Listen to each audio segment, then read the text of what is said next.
ਸਤਿ ਸ਼੍ਰੀ ਅਕਾਲ ਜੀ, ਕੀ ਹਾਲ ਚਾਲ ਹੈ ਜੀ। ਮੈਂ ਯੋਗੇਸ਼ ਗੁਰਨਾਥ, ਤੁਸੀਂ ਦੇਖ ਰਹੇ ਹੋ ਇੰਡੋਜ਼ ਟੀਵੀ ਆਸਟ੍ਰੇਲੀਆ। ਲਓ ਜੀ ਜਨਾਬ, ਤੁਹਾਡੇ ਸਾਰਿਆਂ ਦਾ ਫੇਵਰੇਟ ਪ੍ਰੋਗਰਾਮ ਬਾਲੀਵੁੱਡ ਜੰਕਸ਼ਨ ਲੈ ਕੇ ਹਾਜ਼ਰ ਹਾਂ। ਤੁਹਾਨੂੰ ਪਤਾ ਹੀ ਹੈ ਜੀ ਕਿ ਪੰਜਾਬੀ ਫਿਲਮ ਤੇ ਮਿਊਜ਼ਿਕ ਇੰਡਸਟਰੀ ਦੇ ਵਿੱਚ ਕੀ ਨਵਾਂ ਤਾਜ਼ਾ ਤਰੀਨ ਹੋਇਆ ਐਂਟਰਟੇਨਮੈਂਟ ਦੀ ਦੁਨੀਆ ਦੇ ਵਿੱਚ। ਸੋ ਉਹ ਸਾਰੀਆਂ ਚੀਜ਼ਾਂ ਆਪਾਂ ਤੁਹਾਡੇ ਨਾਲ ਸ਼ੇਅਰ ਕਰਦੇ ਹਾਂ। ਸੋ ਫਾਈਨਲੀ ਸਭ ਤੋਂ ਪਹਿਲਾਂ ਤਾਂ ਆਪਾਂ ਗੱਲ ਕਰਦੇ ਹਾਂ ਜੀ 8 ਨਵੰਬਰ ਦੀ। 8 ਨਵੰਬਰ ਨੂੰ 2 ਫਿਲਮਾਂ ਰਿਲੀਜ਼ ਹੋਈਆਂ ਜੀ, ਇੱਕ ਨਾਨਕਾ ਮੇਲ ਤੇ ਦੂਜੀ ਰਿਲੀਜ਼ ਹੋਈ ਮਿੱਤਰਾਂ ਨੂੰ ਸ਼ੌਂਕ ਹਥਿਆਰਾਂ ਦਾ। ਸੋ ਦੋਵੇਂ ਫਿਲਮਾਂ ਮੈਂ ਵੇਖੀਆਂ ਜੀ, ਤੇ ਕਿਉਂਕਿ ਫਿਲਮਾਂ ਭਾਵੇਂ 3 ਰਿਲੀਜ਼ ਹੋਣ ਆਪਾਂ ਕੋਈ ਛੱਡਣੀ ਨਹੀਂ ਹੁੰਦੀ, ਦੇਖਣੀ ਤਾਂ ਆਪਾਂ ਸਾਰੀਆਂ ਹੁੰਦੀਆਂ ਨੇ, ਕਿਉਂਕਿ ਤੁਹਾਨੂੰ ਦੱਸਣਾ ਹੁੰਦਾ ਵੀ ਕਿਹੜੀ ਫਿਲਮ ਤੁਹਾਡੇ ਲਾਇਕ ਬਣੀ ਹੈ। ਸੋ ਲਓ ਜੀ, ਸਭ ਤੋਂ ਪਹਿਲਾਂ ਤਾਂ ਮੈਂ ਤੁਹਾਨੂੰ ਇਹ ਦੱਸਦਾ ਕਿ ਦੋਵੇਂ ਫਿਲਮਾਂ ਅਲੱਗ-ਅਲੱਗ ਜੌਨਰ ਦੀਆਂ ਨੇ। ਇੱਕ ਫਿਲਮ ਥੋੜੀ ਜਿਹੀ ਡੰਡਾ ਖੜਕਾਉਂਦੀ ਹੈ, ਜਿੱਦਾਂ ਕਿ ਨਾਂ ਹੈ ਮਿੱਤਰਾਂ ਨੂੰ ਸ਼ੌਂਕ ਹਥਿਆਰਾਂ ਦਾ, ਤੇ ਦੂਜੀ ਨਾਨਕਾ ਮੇਲ।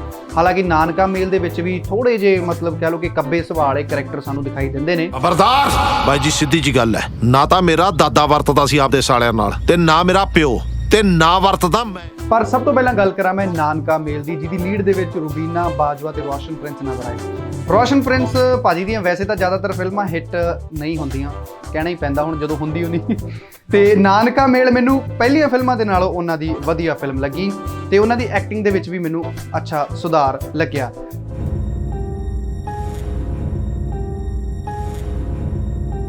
ਖਾਸ ਤੌਰ ਤੇ ਗੱਲ ਕਰਾਂ ਤਾਂ ਫਿਲਮ ਦੀ ਜਿਹੜੀ ਲੁੱਕ ਸੀ ਉਹ ਮੈਨੂੰ ਕਾਫੀ ਨੀਟ ਐਂਡ ਕਲੀਨ ਨਜ਼ਰ ਆਈ। ਟੈਕਨੀਕੈਲਿਟੀ, ਕੈਮਰਾ ਦੇ ਪੱਖ ਤੋਂ ਤੇ ਡਾਇਰੈਕਸ਼ਨ ਪੱਖ ਤੋਂ ਫਿਲਮ ਅੱਛੀ ਸੀ। ਆਪਣੀ ਤਾਂ ਮਾਮੇ ਕਹਿਣ ਨਾਲ ਇੰਨੀ ਬਣਦੀ ਹੁੰਦੀ ਸੀ, ਫਿਰ ਇਹੋ ਜਿਹਾ ਕੀ ਹੋ ਗਿਆ ਕਿ ਆਪਾਂ ਜਮਾਂ ਹੀ ਵਰਤਨੋਂ ਹਟ ਗਏ। ਤੇ ਓਵਰਆਲ ਗੱਲ ਕਰਾਂ ਤਾਂ ਫੈਮਿਲੀ ਦੇ ਨਾਲ ਬੈਠ ਕੇ ਦੇਖਣ ਵਾਲੀ ਫਿਲਮ ਨਾਨਕਾ ਮੇਲ ਹੈਗੀ ਆ ਜੀ। ਜੇ ਤੁਹਾਡੇ ਮਤਲਬ ਘਰਦਿਆਂ ਦੀ, ਤੁਹਾਡੇ ਡੈਡੀ ਦੀ, ਤੁਹਾਡੇ ਮਾਮੇ ਨਾਲ ਨਹੀਂ ਬਣਦੀ, ਤੇ ਫਿਰ ਡੈਡੀ ਨੂੰ ਫਿਲਮ ਦਿਖਾਉਣ ਜ਼ਰੂਰ ਲੈ ਕੇ ਜਾਇਓ। ਹੋ ਸਕਦਾ ਉਹਦੇ ਮਨ ਤੇ ਅਸਰ ਪੈ ਜੇ, ਤੁਹਾਡੇ ਮਾਮੇ ਔਰ ਤੁਹਾਡੇ ਡੈਡੀ ਦੀ ਦੁਬਾਰਾ ਆੜੀ ਪੈ ਜੇ। ਖੈਰ ਚਲੋ, ਰਿਸ਼ਤਿਆਂ ਨੂੰ ਦਰਸਾਉਂਦੀ ਹੈ ਜੀ ਨਾਨਕਾ ਮੇਲ। ਸੋ ਫੈਮਿਲੀ ਦੇ ਨਾਲ ਜ਼ਰੂਰ ਜਾ ਕੇ ਦੇਖੋ। ਤੇ ਜੇ ਵਾਕਈ, ਕਿਉਂਕਿ ਇਹੋ ਜਿਹੇ ਮਸਲੇ ਬਹੁਤ ਉੱਠਦੇ ਨੇ ਕਿ ਸਾਡੇ ਮਾਮੇ ਨਾਲ ਨਹੀਂ ਬਣਦੀ, ਸੋ ਫਿਰ ਤੁਸੀਂ ਜ਼ਰੂਰ ਜਾ ਕੇ ਦੇਖੋ, ਤੇ ਆਪਣੇ ਮਾਮੇ ਨੂੰ ਵੀ ਕਹੋ ਕਿ ਮਾਮਾ ਜੀ ਫਿਲਮ ਆ ਕੇ ਵੇਖੋ, ਆਪਣੇ ਬਾਰੇ ਬਣੀ ਹੈ। ਸੋ ਓਵਰਆਲ ਮੈਂ ਕਹੂੰਗਾ ਕਿ ਇਹ ਫਿਲਮ ਅੱਛੀ ਫਿਲਮ ਹੈ ਜੀ, ਫੈਮਿਲੀ ਵਾਲੀ ਫਿਲਮ ਆ। ਦੁਬਾਰਾ ਫਿਰ ਕਹੂੰਗਾ, ਤੇ ਮਜ਼ਾ ਉਦੋਂ ਹੀ ਆਊਗਾ ਜਦੋਂ ਆਪਣਿਆਂ ਦੇ ਨਾਲ ਬਹਿ ਕੇ ਵੇਖੋਗੇ। ਸੋ ਨਾਨਕਾ ਮੇਲ ਨੂੰ ਆਪਾਂ ਦੇਵਾਂਗੇ ਜੀ 5 ਦੇ ਵਿੱਚੋਂ 3.5 ਸਟਾਰ, ਕਿਉਂਕਿ ਫਿਲਮ ਵਨ ਟਾਈਮ ਵਾਚ ਹੀ ਹੈ। ਕੁਝ ਜ਼ਿਆਦਾ ਵੱਡਾ ਮੈਂ ਐਕਸਪੈਕਟ ਕਰ ਰਿਹਾ ਸੀ ਫਿਲਮ ਤੋਂ, ਜ਼ਿਆਦਾ ਵੱਡਾ ਹੈ ਨਹੀਂ, ਤੇ ਠੀਕ ਇੱਕ ਨਾਰਮਲ ਜੀ ਸਟੋਰੀ ਜਿੱਦਾਂ ਕਿ ਹਮੇਸ਼ਾ ਹੁੰਦੀ ਆ ਉੱਦਾਂ ਦੀ ਮੈਨੂੰ ਲੱਗੀ। ਸੋ 5 ਦੇ ਵਿੱਚੋਂ 3.5 ਸਟਾਰ। ਪਰ ਹਾਂ, ਪਹਿਲਾਂ ਨਾਲੋਂ ਰੋਸ਼ਨ ਪ੍ਰਿੰਸ ਦਾ ਕੰਮ ਤੇ ਰੁਬੀਨਾ ਬਾਜਵਾ ਦਾ ਕੰਮ ਥੋੜਾ ਬਿਹਤਰ ਸੀ, ਤੇ ਫਿਲਮ ਤੁਸੀਂ ਇੱਕ ਵਾਰ ਜ਼ਰੂਰ ਦੇਖ ਸਕਦੇ ਹੋ, ਤੇ ਫੈਮਿਲੀ ਨਾਲ ਬਹਿ ਕੇ ਦੇਖ ਸਕਦੇ ਹੋ। ਕਦੇ ਸੋਚਿਆ ਹੀ ਨਹੀਂ ਸੀ ਕਿੰਨਾ ਵਾਂਝਾ ਰਹਿ ਗਿਆ ਸੀ ਮੈਂ ਇਹਨਾਂ ਰਿਸ਼ਤਿਆਂ ਤੋਂ ਜਿਹੜੇ ਮੇਰੇ ਸਾਹ ਨਾਲ ਜੁੜੇ ਹੋਏ ਸੀ।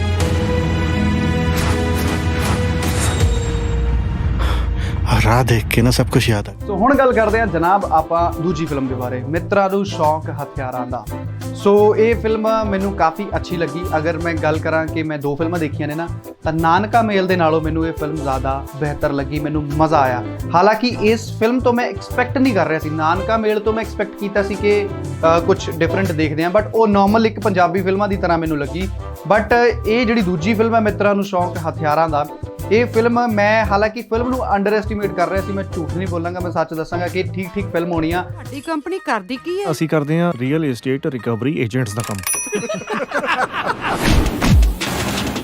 ਬਟ ਇਸ ਫਿਲਮ ਨੇ ਮੈਨੂੰ ਬਿਲਕੁਲ ਹੀ ਗਲਤ ਸਾਬਿਤ ਕਰ ਦਿੱਤਾ, ਤੇ ਜ਼ਬਰਦਸਤ ਫਿਲਮ ਮੈਨੂੰ ਲੱਗੀ। ਐਕਸ਼ਨ ਦੇ ਪੱਖ ਤੋਂ ਤੇ ਮਤਲਬ ਕਹਾਣੀ ਦੇ ਪੱਖ ਤੋਂ ਯੰਗਸਟਰਾਂ ਨੂੰ ਜ਼ਰੂਰ ਇਹ ਫਿਲਮ ਦੇਖਣੀ ਚਾਹੀਦੀ ਹੈ। ਯਾਰਾਂ ਦੋਸਤਾਂ ਦੇ ਨਾਲ ਜ਼ਰੂਰ ਇਹ ਫਿਲਮ ਨੂੰ ਤੁਸੀਂ ਦੇਖ ਕੇ ਆਓ। ਉਸ ਕਰਕੇ ਮੇਰਾ ਇੱਕ ਪ੍ਰੋਜੈਕਟ ਫਸਿਆ ਹੋਇਆ, ਮੈਨੂੰ ਹਰ ਹਾਲ ਵਿੱਚ ਉਹ ਘਰ ਚਾਹੀਦਾ। ਪੁੱਲਰ ਸਾਹਿਬ ਉਹ ਘਰ ਛੱਡ ਦਿੰਦੇ ਜੀ, ਬਿਲਡਰ ਨਾਲ ਗੱਲ ਕਰਕੇ ਕੋਈ ਹੋਰ ਰਾਹ ਲੱਭ ਲੈਂਦੇ ਜੀ ਆਪਾਂ। ਜਦੋਂ ਕਿਸੇ ਨੂੰ ਕਿਸੇ ਨਾਲ ਹਮਦਰਦੀ ਜਾਂ ਮੁਹੱਬਤ ਹੋ ਜਾਂਦੀ ਹੈ, ਉਸ ਨੂੰ ਗੋਲੀ ਮਾਰ ਦੇਣੀ ਚਾਹੀਦੀ ਹੈ। ਇਸ ਫਿਲਮ ਦੇ ਵਿੱਚ ਇੱਕ ਕਿਰਦਾਰ ਆ ਬਾਮਣ ਦਾ।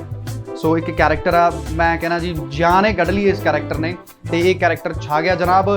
ਤੇ ਜ਼ਰੂਰ ਜਾ ਕੇ ਦੇਖਿਓ, ਤੇ ਬਾਮਣ ਤੁਹਾਡੇ ਨਾਲ ਆਊਗਾ, ਮਤਲਬ ਉਹ ਕੈਰੈਕਟਰ ਤੁਹਾਡੇ ਨਾਲ ਬਾਹਰ ਆਊਗਾ।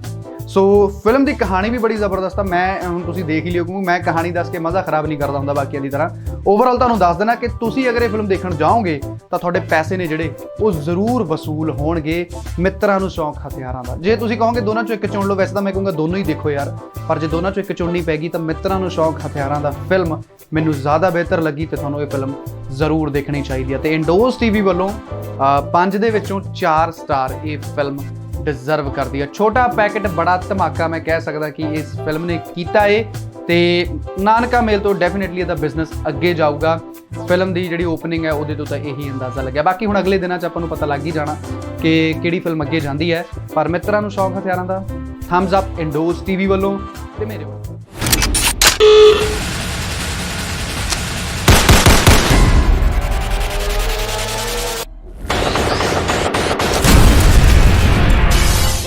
ਹੈਲੋ, ਉਹ ਭੂਆ ਜੀ ਕਿੱਥੇ ਹੋ? ਉਹ ਫੁੱਫੜ ਜੀ ਤੁਹਾਡਾ ਵੇਟ ਕਰੀ ਜਾਂਦੇ ਨੇ। ਓਹੋ ਭੂਆ ਜੀ, ਤੁਸੀਂ ਤਾਂ ਫੁੱਫੜ ਦੀ ਗੱਲ ਨੂੰ ਹੀ ਸੀਰੀਅਸ ਲੈ ਜਾਂਦੇ ਹੋ। ਐਡਾ ਸੀਰੀਅਸ ਲੈਣ ਦੀ ਲੋੜ ਨਹੀਂ, ਤੁਹਾਨੂੰ ਪਤਾ ਤਾਂ ਹੈਗਾ ਫੁੱਫੜ ਦਾ। ਉਹ ਕੋਈ ਗੱਲ ਨਹੀਂ ਭੂਆ ਜੀ, ਤੁਹਾਡੇ ਵਾਸਤੇ ਤਾਂ ਸਪੈਸ਼ਲ ਆਪਾਂ ਗੇਟ ਤੇ ਲਿਖਿਆ ਹੋਇਆ। ਫੁੱਫੜ ਮੇਰੇ ਨਾਲ ਹੀ ਖੜਾ, ਕਹਿੰਦਾ ਮੈਨੂੰ ਡਰ ਲੱਗਦਾ ਮੇਰੀ ਗੱਲ ਨਾ ਕਰਾਈ, ਪਰ ਉਹਨਾਂ ਨੇ ਗੇਟ ਤੇ ਲਿਖ ਦਿੱਤਾ। ਉਹ ਭੂਆ ਜੀ ਉਹਨਾਂ ਨੇ ਲਿਖਤਾ ਆਲਰੇਡੀ। ਵੈਲਕਮ ਭੂਆ ਜੀ, ਮਤਲਬ ਲਿਖਿਆ ਤਾਂ ਮੈਂ ਆ, ਹੁਣ ਤੁਸੀਂ ਆ ਤਾਂ ਜਾਓ, ਇੰਨਾ ਤਾਂ ਅਸੀਂ ਤੁਹਾਡਾ ਮਾਣ ਸਤਿਕਾਰ ਕਰ ਰਹੇ ਹਾਂ। ਚਲੋ ਆ ਜਾਓ ਫਿਰ, ਆ ਜਾਓ। ਲੈ ਫੁੱਫੜਾ ਮੰਨ ਗਈ ਭੂਆ। ਖੈਰ ਚਲੋ, ਭੂਆ ਤੁਹਾਨੂੰ ਪਤਾ ਹੀ ਹੈ ਸਾਡੀ ਭੂਆ ਥੋੜੇ ਜਿਹੇ ਕੱਬੇ ਸੁਭਾਅ ਦੀ ਆ, ਪਰ ਮੈਨੂੰ ਲੱਗਦਾ ਕਿ ਬਿੰਨੂ ਢਿੱਲੋਂ ਦੀ ਭੂਆ ਵੀ ਥੋੜੀ ਜਿਹੀ ਕੱਬੇ ਸੁਭਾਅ ਦੀ ਆ, ਕਿਉਂਕਿ ਉਹ ਵੀ ਆਪਣੀ ਭੂਆ ਜੀ ਨੂੰ ਕਹਿ ਰਹੇ ਨੇ ਮੇਰੀ ਤਰ੍ਹਾਂ ਵੈਲਕਮ ਭੂਆ ਜੀ। ਹਾਂਜੀ, ਇਹ ਫਿਲਮ ਆ ਰਹੀ ਹੈ ਜੀ 21 ਅਗਸਤ 2020 ਨੂੰ, ਤੇ ਭੂਆ ਜੀ ਨੂੰ ਵੈਲਕਮ ਕਰਦੇ ਹੋਏ ਬਿੰਨੂ ਢਿੱਲੋਂ ਨਜ਼ਰ ਆਉਣਗੇ। ਜਿੱਦਾਂ ਕਿ ਬਿੰਨੂ ਢਿੱਲੋਂ ਸਾਹਿਬ ਦੀਆਂ ਪਹਿਲੀ ਵੀ ਜਿਹੜੀਆਂ ਕਾਮੇਡੀ ਫਿਲਮਾਂ ਆਈਆਂ ਨੇ ਉਹ ਵੀ ਰੰਗਰੇਜ਼ਾ ਫਿਲਮਸ ਵੱਲੋਂ ਆਈਆਂ ਨੇ, ਤੇ in association with Omjee Star Studios world wide ਉਹਨਾਂ ਵੱਲੋਂ ਫਿਲਮ ਰਿਲੀਜ਼ ਕੀਤੀ ਜਾਂਦੀ ਹੈ। ਤੇ ਹੁਣ ਭੂਆ ਜੀ ਨੂੰ ਮਨਾਉਂਦੇ ਹੋਏ ਨਜ਼ਰ ਆ ਰਹੇ ਨੇ ਬਿੰਨੂ ਢਿੱਲੋਂ। ਸੋ 2020 ਦੀਆਂ ਤਾਂ ਮੈਨੂੰ ਲੱਗਦਾ ਸਾਰੀਆਂ ਹੀ ਡੇਟਾਂ ਬੁੱਕ ਹੋ ਗਈਆਂ ਜੀ, ਤੇ 21 ਅਗਸਤ ਤੇ ਇਹ ਵੀ ਡੇਟ ਹੁਣ ਬੁੱਕ ਕਰ ਦਿੱਤੀ ਹੈ ਬਿੰਨੂ ਢਿੱਲੋਂ ਸਾਹਿਬ ਨੇ, ਕਿਉਂਕਿ ਉਹਨਾਂ ਦੀ ਫਿਲਮ ਆ ਰਹੀ ਆ ਵੈਲਕਮ ਭੂਆ ਜੀ। ਸੋ ਨਾਮ ਤੋਂ ਤਾਂ ਲੱਗ ਰਿਹਾ ਕਿ ਬਿੰਨੂ ਢਿੱਲੋਂ ਕਾਮੇਡੀ ਫਿਲਮਾਂ ਦੇ ਕਿੰਗ ਨੇ ਜੀ ਪੰਜਾਬ ਦੇ ਵਿੱਚ, ਤੇ ਕਾਮੇਡੀ ਫਿਲਮਾਂ ਕਰਕੇ ਜਾਣੇ ਜਾਂਦੇ ਨੇ, ਤੇ ਹੁਣ ਲੱਗਦਾ ਕਿ ਕੁਝ ਖਾਸ ਕਾਮੇਡੀ ਕਰਨ ਜਾ ਰਹੇ ਨੇ, ਉਹ ਕੁਝ ਵੱਡਾ ਧਮਾਕਾ ਭੂਆ ਨੂੰ ਸ਼ਾਮਲ ਕਰਕੇ ਵਿੱਚ ਕਰਨ ਜਾ ਰਹੇ ਨੇ। ਇਸ ਕਰਕੇ ਫਿਲਮ ਦਾ ਨਾਮ ਰੱਖਿਆ ਵੈਲਕਮ ਭੂਆ ਜੀ, ਤੇ ਫਿਲਮ ਨੂੰ ਡਾਇਰੈਕਟ ਕਰ ਰਹੇ ਨੇ ਹਮੇਸ਼ਾ ਦੀ ਤਰ੍ਹਾਂ ਪੰਜਾਬ ਦੇ one of the best, one of the greatest film director Sameep Kang Sahib. So comedy ਬਣਾਉਣ 'ਚ ਤਾਂ ਉਹ ਮਾਹਿਰ ਨੇ ਜੀ। ਸੋ ਹੁਣ ਦੇਖਦੇ ਹਾਂ ਕਿ ਭੂਆ ਜੀ ਨੂੰ ਉਹ ਕਿਸ ਤਰ੍ਹਾਂ ਵੈਲਕਮ ਕਰਦੇ ਨੇ, ਤੇ ਇਹ ਤਾਂ ਜੀ ਹੁਣ ਆਪਾਂ ਨੂੰ ਆਲਮੋਸਟ 8-9 ਮਹੀਨਿਆਂ ਤੱਕ ਇੰਤਜ਼ਾਰ ਕਰਨਾ ਪੈਣਾ ਹੈ। ਪਰ ਫਿਲਹਾਲ ਡੇਟ ਲੌਕ ਹੋ ਚੁੱਕੀ ਹੈ ਜੀ, 21 ਅਗਸਤ ਨੂੰ ਸਿਨੇਮੇ ਵੈਲਕਮ ਕਰਨਗੇ ਭੂਆ ਜੀ ਦਾ। I mean to say Binnu Dhillon welcome ਕਰਨਗੇ ਭੂਆ ਜੀ ਜੀ। ਵੈਲਕਮ ਇੱਕ ਵਾਰ ਫੇਰ ਤੋਂ ਤੁਹਾਡਾ ਜਨਾਬ। ਤੁਸੀਂ ਦੇਖ ਰਹੇ ਹੋ ਬਾਲੀਵੁੱਡ ਜੰਕਸ਼ਨ, ਤੇ ਮੈਂ ਯੋਗੇਸ਼ ਇੰਡੋਜ਼ ਟੀਵੀ ਦੇ ਨਾਲ ਤੁਸੀਂ ਜੁੜੇ ਹੋਏ ਹੋ। ਹੁਣ ਇੱਕ ਹੋਰ ਗਰਮਾ ਗਰਮ ਤੁਹਾਨੂੰ ਆਪਾਂ ਖਬਰ ਦੱਸਦੇ ਹਾਂ ਜੀ। 3 ਅਪ੍ਰੈਲ 2020 ਨੂੰ ਇਹ ਵੀ ਡੇਟ ਬੁੱਕ ਹੋ ਚੁੱਕੀ ਹੈ ਜਨਾਬ। ਮੈਨੂੰ ਲੱਗਦਾ ਮੇਰੀ ਡਿਊਟੀ ਤਾਂ ਇਹੀ ਹੋਗੀ ਕਿ ਮੈਂ ਤੁਹਾਨੂੰ ਦੱਸਦਾ ਕਿ 2020 ਦੀਆਂ ਕਿਹੜੀਆਂ ਡੇਟਾਂ ਬੁੱਕ ਹੋ ਚੁੱਕੀਆਂ ਨੇ। 3 ਅਪ੍ਰੈਲ 2020 ਨੂੰ ਰਿਲੀਜ਼ ਹੋਣੀ ਹੈ ਜੀ ਤਰਸੇਮ ਜੱਸੜ ਦੀ ਪੰਜਾਬੀ ਫਿਲਮ, ਜੋ ਕਿ ਵਾਮਿਕਾ ਗੱਬੀ ਦੇ ਨਾਲੋਂ ਨਜ਼ਰ ਆ ਰਹੇ ਨੇ, ਤੇ ਫਿਲਮ ਦਾ ਨਾਮ ਹੈ ਗੱਲ ਵਕੜੀ। ਸੋ ਇਹ ਫਿਲਮ ਮੈਨੂੰ ਲੱਗਦਾ ਜਿੱਦਾਂ ਦਾ ਨਾਮ ਹੈ ਜੀ ਕਿ ਰੋਮਾਂਟਿਕ ਫਿਲਮ ਸਾਨੂੰ ਤਰਸੇਮ ਜੱਸੜ ਸਾਹਿਬ ਦੀ ਵੇਖਣ ਨੂੰ ਮਿਲ ਸਕਦੀ ਹੈ। ਹਾਲਾਂਕਿ ਉਹਨੇ ਜਿਹੜੀ ਪਿਛਲੀ ਫਿਲਮ ਆਈ ਸੀ ਜ਼ਿਆਦਾ ਵਧੀਆ ਲੱਗੀ ਸੀ, ਰੱਬ ਦਾ ਰੇਡੀਓ 2 ਵੀ ਠੀਕ ਸੀ, ਪਰ ਪਹਿਲੀ ਰੱਬ ਦਾ ਰੇਡੀਓ ਘੈਂਟ ਸੀ। ਪਰ ਊੜਾ ਆੜਾ ਫਿਲਮ ਨੇ ਬੜਾ ਸਟਰੋਂਗ ਮੈਸੇਜ ਦਿੱਤਾ ਸੀ ਪੰਜਾਬੀ ਲੈਂਗੁਏਜ ਦੇ ਉੱਪਰ, ਤੇ ਉਹ ਫਿਲਮ ਮੈਨੂੰ ਉਹਨਾਂ ਦੀ ਵਧੀਆ ਲੱਗੀ। ਤੇ ਹੁਣ ਗਲਵਕੜੀ ਤੋਂ ਅੰਦਾਜ਼ਾ ਲਾ ਸਕਦੇ ਹਾਂ ਕਿ ਤਰਸੇਮ ਜੱਸੜ ਕੁਝ ਰੋਮਾਂਟਿਕ ਲੈ ਕੇ ਆ ਰਹੇ ਨੇ ਸਾਡੇ ਸਾਰਿਆਂ ਦੇ ਲਈ। ਹਾਲਾਂਕਿ ਉਹਨਾਂ ਦੇ ਰੋਮਾਂਟਿਕ ਗਾਣੇ ਤਾਂ ਬੜੇ ਹਿੱਟ ਹੁੰਦੇ ਨੇ, ਹੁਣ ਉਹਨਾਂ ਦੀ ਰੋਮਾਂਟਿਕ ਫਿਲਮ ਦੇਖਦੇ ਆ ਵੀ ਇਹ ਅੰਦਾਜ਼ਾ ਫਿਲਹਾਲ। ਬਾਕੀ 3 ਅਪ੍ਰੈਲ 2020 ਨੂੰ ਇਹ ਗੱਲਾਂ ਦੂਰ ਹੋ ਜਾਣੀਆਂ ਨੇ ਜੀ।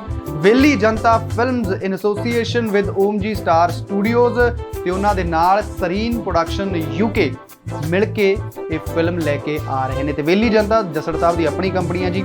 ਸੋ ਓਮਜੀ ਸਟਾਰ ਸਟੂਡੀਓਜ਼ ਵੱਡਾ ਬ੍ਰਾਂਡ ਹੈ ਜੀ, ਪੰਜਾਬੀ ਫਿਲਮਾਂ ਨੂੰ ਵਰਲਡ ਵਾਈਡ ਰਿਲੀਜ਼ ਕਰਦੇ ਆ, ਤੇ ਸਰੀਨ ਪ੍ਰੋਡਕਸ਼ਨ UK ਇਹ ਨਵਾਂ ਨਾਂ ਜਿਹੜਾ ਫਿਲਮ ਦੇ ਨਾਲ ਜੁੜਿਆ ਹੈ। ਸੋ ਲੈਟਸ ਸੀ, ਹੁਣ ਦੇਖਦੇ ਹਾਂ ਕਿ ਇਹ ਕੀ ਨਵਾਂ ਸਾਡੇ ਲਈ ਲੈ ਕੇ ਆਉਂਦੇ ਨੇ 3 ਅਪ੍ਰੈਲ 2020 ਨੂੰ। ਫਿਲਹਾਲ ਫਿਲਮ ਦੀ ਸ਼ੂਟਿੰਗ ਹੈ ਜਿਹੜੀ ਉਹ ਸ਼ੁਰੂ ਹੋ ਚੁੱਕੀ ਹੈ ਜੀ, ਤੇ ਤਰਸੇਮ ਜੱਸੜ ਨੇ ਖੁਦ ਇਹ ਖਬਰ ਸਾਂਝੀ ਕੀਤੀ ਹੈ, ਕਿਉਂਕਿ ਫਿਲਮ ਦਾ ਕਲਿੱਪ ਉਹਨਾਂ ਨੇ ਸੋਸ਼ਲ ਮੀਡੀਆ ਤੇ ਸ਼ੇਅਰ ਕੀਤਾ ਹੈ, ਤੇ ਮੁਹੂਰਤ ਸ਼ਾਟ ਫਿਲਮ ਦਾ ਹੋ ਗਿਆ ਹੈ, ਤੇ 3 ਅਪ੍ਰੈਲ ਯਾਨੀ ਕਿ 2020 3 ਅਪ੍ਰੈਲ ਨੂੰ ਫਿਲਮ ਸਾਡੇ ਸਾਹਮਣੇ ਆ ਜਾਣੀ ਆ। ਆਲ ਦਾ ਬੈਸਟ ਟੂ ਤਰਸੇਮ ਜੱਸੜ ਭਾਜੀ ਤੇ ਵਾਮਿਕਾ ਗੱਬੀ, ਤੇ ਦੇਖਦੇ ਹਾਂ ਕਿ ਇਹਨਾਂ ਦੀ ਗਲਵਕੜੀ ਹੁਣ ਕਿੰਨੀ ਕੁ ਸਟਰੋਂਗ ਹੈ, ਤੇ ਆਪਾਂ ਨੂੰ ਤੇ ਪੰਜਾਬੀਆਂ ਨੂੰ ਕਿੰਨੀ ਕੁ ਪਸੰਦ ਆਉਂਦੀ। ਬਾਲੀਵੁੱਡ ਜੰਕਸ਼ਨ ਤੁਸੀਂ ਦੇਖ ਰਹੇ ਹੋ, ਤੇ ਮੈਂ ਯੋਗੇਸ਼ ਗੁਰਨਾ, ਤੇ ਇੰਡੋਜ਼ ਟੀਵੀ ਤੇ ਆਪਣੀ ਐਂਟਰਟੇਨਮੈਂਟ ਦੇ ਨਾਲ ਜੁੜੀਆਂ ਹੋਈਆਂ ਖਬਰਾਂ ਜਾਰੀ ਨੇ ਜਨਾਬ। ਸੋ ਹੁਣ ਗੱਲ ਕਰਦੇ ਹਾਂ ਲੈਜੈਂਡਰੀ ਪੰਜਾਬੀ ਸਿੰਗਰ ਬੱਬੂ ਮਾਨ ਦੀ, ਜਿਨ੍ਹਾਂ ਦੀ ਹੁਣੇ ਪਿੱਛੇ ਇੱਕ ਵੀਡੀਓ ਵੀ ਵਾਇਰਲ ਹੋਈ ਹੈ, ਜਿਹਦੇ ਵਿੱਚ ਦੱਸਿਆ ਗਿਆ ਕਿ ਉਹਨਾਂ ਨੇ ਇੱਕ ਫੈਨ ਨੂੰ ਥੱਪੜ ਮਾਰਿਆ, ਉਹ ਵੀ ਸਰਦਾਰ ਨੂੰ। ਖੈਰ ਚਲੋ, ਉਹ ਤਾਂ ਇੱਕ ਨਿਊਜ਼ ਕ੍ਰੀਏਟ ਕਰ ਦਿੱਤੀ ਗਈ ਸੀ, ਕਿਉਂਕਿ ਜਿਹੜੀ ਗਲਤੀ ਸੀ ਉਹ ਵਾਕਈ ਉਸ ਇਨਸਾਨ ਦੀ ਸੀ, ਤੇ ਜੇ ਹੁਣ ਤੁਸੀਂ ਗਲਤੀ ਕਰੋਗੇ ਤੇ ਫਿਰ ਗਲਤੀ ਦਾ ਰਿਜ਼ਲਟ ਤਾਂ ਤੁਹਾਨੂੰ ਭੁਗਤਣਾ ਪੈਣਾ ਹੀ। ਪਰ ਖੈਰ ਮੈਂ ਇਸ ਗੱਲ ਦੀ ਗੱਲ ਨਹੀਂ ਕਰਨੀ ਹੈਗੀ, ਮੈਂ ਗੱਲ ਕਰਨੀ ਉਹਨਾਂ ਦਾ ਜਿਹੜਾ ਨਵਾਂ ਟਰੈਕ ਰਿਲੀਜੀਅਸ ਟਰੈਕ ਆਇਆ ਇੱਕ ਲਾਂਗਾ ਤਾਂ ਖੁੱਲ ਗਿਆ ਏ। ਸੋ ਇਹ ਗਾਣੇ ਨੂੰ ਲੈ ਕੇ ਬੱਬੂ ਮਾਨ ਸਾਹਿਬ ਇੱਕ ਵਾਰ ਫੇਰ ਤੋਂ ਚਰਚਾ 'ਚ ਨੇ ਤੇ ਬੱਬੂ ਮਾਨ ਸਾਹਿਬ ਕਿਸੇ ਵੀ ਜਨਰ ਦਾ ਲਿਖਣ ਕਮਾਲ ਲਿਖਦੇ ਆ ਤੇ ਮੈਂ ਕਹਿੰਦਾ ਜੀ ਸ਼ਬਦ ਮੁੱਕ ਜਾਂਦੇ ਨੇ, ਬਟ ਆਪਾਂ ਤਾਰੀਫ ਫਿਰ ਵੀ ਕਰਨੀ ਹੈ ਕਿਉਂਕਿ ਵਾਕਈ ਤਾਰੀਫ ਤਾਂ ਕਰਨੀ ਬਣਦੀ ਹੈ। ਲਾਂਘਾ Song, ਇੱਕ ਤਾਂ ਲਾਂਘਾ ਖੁੱਲ ਗਿਆ, ਬਾਕੀ ਦੇ ਵੀ ਖੋਲ ਦਿਓ। ਮੈਂ ਅੱਲਾਹੂ ਕਹਿਣਾ ਹੈ, ਤੁਸੀਂ ਵਾਹਿਗੁਰੂ ਬੋਲਦੇ ਹੋ,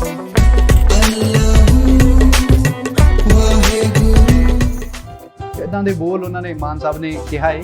ਸੋ ਕਿਆ ਬਾਤ ਹੈ। ਗਾਣਾ ਮੈਂ ਸੁਣਿਆ, ਮੈਨੂੰ ਬੜਾ ਖੂਬਸੂਰਤ ਲੱਗਿਆ ਤੇ ਤੁਸੀਂ ਵੀ ਜ਼ਰੂਰ ਸੁਣਿਓ। ਬੱਬੂ ਮਾਨ ਸਾਹਿਬ ਦਾ ਇਹ ਗਾਣਾ ਕਾਫੀ ਜ਼ਿਆਦਾ, ਇਸ ਗਾਣੇ ਨੂੰ ਪਸੰਦ ਕੀਤਾ ਜਾ ਰਿਹਾ, ਉਹਨਾਂ ਦੇ ਫੈਨਸ ਦੇ ਵੱਲੋਂ ਕਾਫੀ ਜ਼ਿਆਦਾ ਇਹ ਗਾਣਾ ਸ਼ੇਅਰ ਕੀਤਾ ਜਾ ਰਿਹਾ ਹੈ। ਸੋ ਇਹੋ ਜਿਹੇ ਬਹੁਤ ਸਾਰੇ ਗਾਣੇ ਹੋਰ ਵੀ ਸਾਹਮਣੇ ਆ ਰਹੇ ਨੇ। ਚੰਗੀ ਗੱਲ, ਇਹੋ ਜਿਹਾ ਕੰਟੈਂਟ ਬਣਨਾ ਚਾਹੀਦਾ ਕਿਉਂਕਿ ਲਾਂਘੇ ਦੇ ਖੁੱਲ੍ਹਣ ਦੇ ਨਾਲ ਬਹੁਤ ਸਾਰੀਆਂ ਖੁਸ਼ੀਆਂ ਨੇ ਜਿਹੜੀਆਂ ਉਹ ਸਾਡੇ ਪੰਜਾਬੀਆਂ ਨੂੰ, ਸਰਦਾਰਾਂ ਨੂੰ ਮਿਲੀਆਂ ਨੇ ਤੇ ਪੂਰੀ ਦੁਨੀਆ ਨੂੰ ਮਿਲੀਆਂ ਨੇ ਤੇ ਜਿਨ੍ਹਾਂ ਨੂੰ ਇੰਤਜ਼ਾਰ ਸੀ ਕਿ ਅਸੀਂ ਦਰਸ਼ਨ ਕਰੀਏ ਤੇ ਬਿਲਕੁਲ ਉਹਨਾਂ ਲਈ ਬਹੁਤ ਇੱਕ ਅੱਛਾ ਤੇ ਚੰਗਾ ਮੌਕਾ ਹੈ ਜੀ। ਤੇ ਬਾਕੀ ਬੱਬੂ ਮਾਨ ਸਾਹਿਬ ਨੂੰ ਮੈਂ ਵਧਾਈਆਂ ਦੇਵਾਂਗਾ ਜੀ ਇੰਡੋਜ਼ ਟੀਵੀ ਆਸਟ੍ਰੇਲੀਆ ਦੇ ਵੱਲੋਂ, ਕਿਉਂਕਿ ਉਹਨਾਂ ਨੇ ਬਹੁਤ ਹੀ ਜ਼ਿਆਦਾ ਬਿਹਤਰੀਨ ਜੋ ਵੀ ਉਹ ਸ਼ਬਦ ਲਿਖਦੇ ਆ ਨਾ, ਕਮਾਲ ਕਰਦੇ ਆ। ਇਸੇ ਕਰਕੇ ਉਹਨਾਂ ਦੀ ਦੁਨੀਆ ਕੱਟੜ ਫੈਨ ਆ ਜੀ ਤੇ ਉਹਨਾਂ ਦੇ ਵਿੱਚੋਂ ਮੈਂ ਵੀ ਇੱਕ ਹਾਂ ਕਿਉਂਕਿ ਜੋ ਲਿਖਦੇ ਆ ਬਾ ਕਮਾਲ ਲਿਖਦੇ ਆ ਤੇ ਇਹ ਗਾਣਾ ਲਿਖ ਕੇ ਤਾਂ ਉਹਨਾਂ ਨੇ ਵਾਕਈ ਮੈਂ ਕਹਿੰਦਾ ਜੀ ਕਮਾਲ ਕਰ ਦਿੱਤੀ ਹੈ। ਸੋ ਬੱਬੂ ਮਾਨ ਸਾਹਿਬ ਸੈਲੂਟ ਆ ਜੀ ਤੁਹਾਨੂੰ ਮੇਰੇ ਵੱਲੋਂ ਤੇ ਇੰਡੋਜ਼ ਟੀਵੀ ਆਸਟ੍ਰੇਲੀਆ ਦੇ ਵੱਲੋਂ। ਇਦਾਂ ਦੇ ਘੈਂਟ ਘੈਂਟ ਗਾਣੇ ਤੁਸੀਂ ਲਿਖਦੇ ਰਹੋ ਤੇ ਤੁਹਾਡਾ ਲਾਂਘਾ ਅਸੀਂ ਲਾਈਕ ਐਂਡ ਸ਼ੇਅਰ ਜ਼ਰੂਰ ਕਰਾਂਗੇ। ਤੇ ਜਨਾਬ ਇਸੇ ਦੇ ਨਾਲ ਹੀ ਹੁਣ ਵੇਲਾ ਹੋ ਚੁੱਕਿਆ ਜੀ ਤੁਹਾਡੇ ਸਾਰਿਆਂ ਦੇ ਕੋਲੋਂ ਇਜਾਜ਼ਤ ਲੈਣ ਦਾ, ਕਿਉਂਕਿ ਇਸ ਹਫ਼ਤੇ ਜਿੰਨੀਆਂ ਖਬਰਾਂ ਸਾਡੇ ਕੋਲ ਇਕੱਠੀਆਂ ਹੋਈਆਂ ਸੀ ਉਹ ਅਸੀਂ ਤੁਹਾਡੇ ਨਾਲ ਸ਼ੇਅਰ ਕਰ ਦਿੱਤੀਆਂ ਨੇ ਜੀ।